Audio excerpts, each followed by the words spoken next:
నీకు పూలమాలలు వేసి నివాళులు అర్పించాల్సిందిగా కోరుతున్నాను. అందరం కృషి చేద్దామని మీ అందరికీ మనవి చేస్తున్నాను.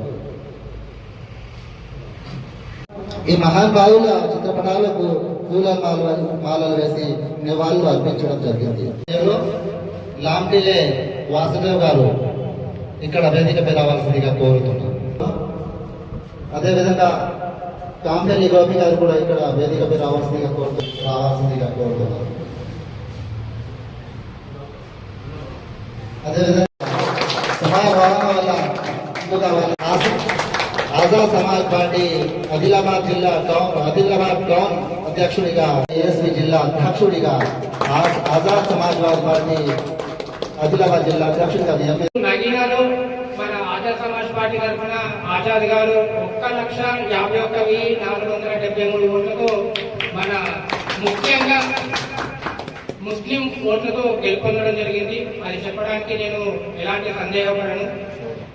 ఈ మన బీజేపీ వాళ్ళు ఎంతో గట్టి పోటీని ఇచ్చినప్పటికీ అక్కడ యాక్చువల్ గా ఆజాద్ గారిని పోటీలో లేకుండా చేయాలని ఎన్నో కుట్రలు పడినప్పటికీ కూడాను వాళ్ళందరినీ తలదండేలా ఈరోజు 1,51,473 ఓట్లతో వాళ్ళని తలదండేలా ఈరోజు విజయం సాధించడం జరిగింది. మన భారతదేశంలోనే కాదు, టైమ్స్ ఆఫ్ ఇండియాలో మీరు చూసి ఉంటారు ఆజాద్ గారి గురించి.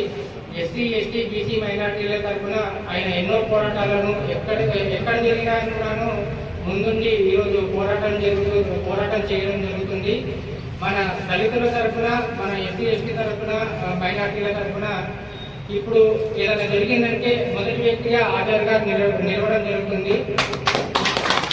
సో అందుకని అలాంటి వారిని మనం గుర్తించి ఇంకా వారిని ప్రోత్సహిస్తే కనుక మన బడుగు బలహీన వర్గాలకు వెనుకగా వాళ్ళు మన సమాజాన్ని ఇంకా ముందుకు తీసుకెళ్తారు. మనకి ఇప్పుడు ఒక 75 సంవత్సరంలో స్వతంత్రం వచ్చినప్పటి నుండి కూడాను ఇంకా మనము రేషన్ బియ్యంకి కొట్లాడడం తప్పితే ఈరోజు ప్రతి ఒక్కరు కూడా వీళ్ళకి రిజర్వేషన్ ఉంది, అది ఉంది, ఇది ఉంది అని చెప్పేసి మన పైన విమర్శిస్తూ ఉంటారు.